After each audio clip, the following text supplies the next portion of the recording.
Tonight we're making chili.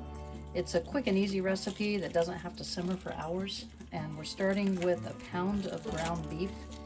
And I've warmed my saucepan here. And I have a little bit of avocado oil in it. You could use olive oil or whatever you normally use whenever you're cooking meat, just to keep it from sticking. So I have about a tablespoon in there.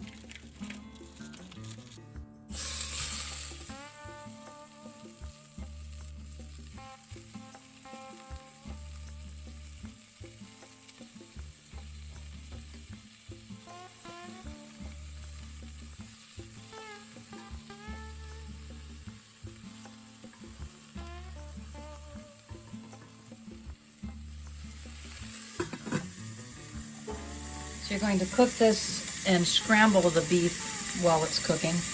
But I have it covered just because my pan got a little bit hot, so I'm going to turn that down to medium-high.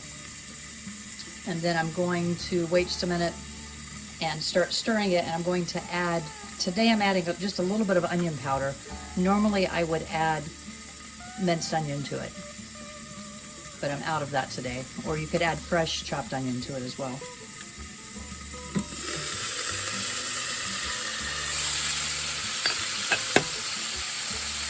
Add the onion powder to it.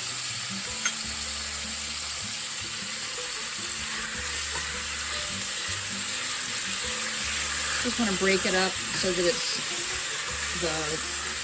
we call it scrambling the meat, but it's pretty much you're just breaking up the ground beef into smaller pieces. And you want to cook it until everything is browned. You don't want any pink left in it. That's much better.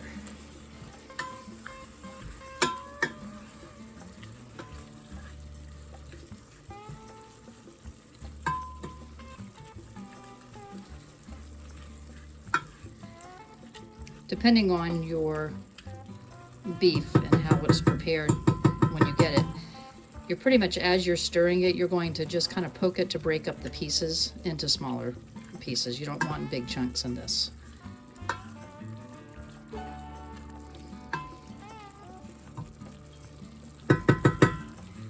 I'm going to cover it and let it go a few more minutes, and then we will add some more ingredients to it. While your beef is browning, you can go ahead and open 3 cans of beans, any type that's your choice, and the can should be about 14 to 15 ounces each. Tonight I'm using 1 can of black beans, 1 can of northern white beans, and 1 can of pinto beans. So you want to open those, drain them, and I prefer to rinse my beans, so I put them through a colander and just wrung water over it. And then you can also open 1 can of diced tomatoes. I prefer the petite diced tomatoes, but if you want larger chunks of tomato, you could use just regular diced tomatoes.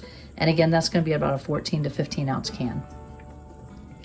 The last ingredient that you'll need to have once the meat is ready is some prepared salsa.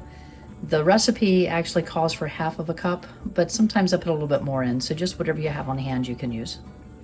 So let's check the beef now. And it looks like it's about ready. So you're just checking to make sure you don't have any large chunks left and there's no pink left in it.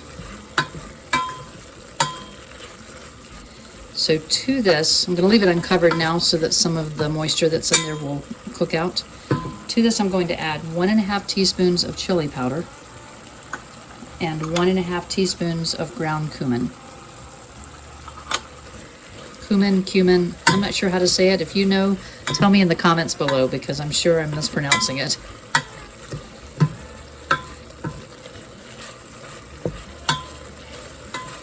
But those 2 spices, the chili powder and the cumin, whichever way it is, are typically what you taste when you're tasting a spice in a chili. If you have another chili recipe or a different spice that you like to put in it, tell me below because I'd like to know if there's something else we could try in this. I don't know if you can tell on this or not. A lot of that moisture is now gone. So I'm going to turn the heat down just a little bit, back to medium. And to this, I'm going to add the 3 cans of beans that I've already opened and rinsed, and 1 can of diced tomatoes.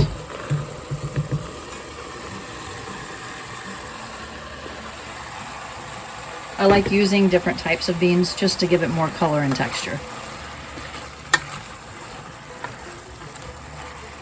And then we're going to add the petite diced tomatoes. Those you do not drain. Just open the can and pour it right in.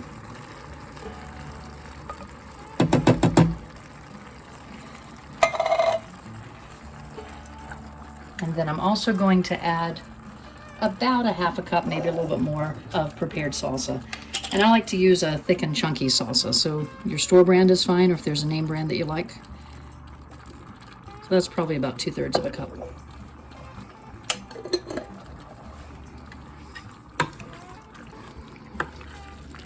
And then just stir that up and let it simmer for just a little bit, and you'll be ready to go.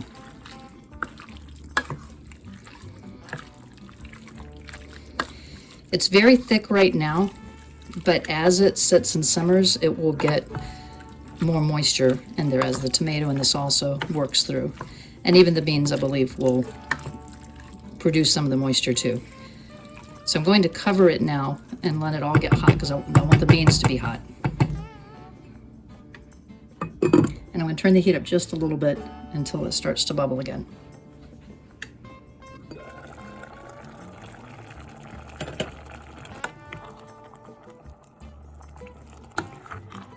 That's been about 5 minutes simmering. It's nice and hot, and we're ready to serve this.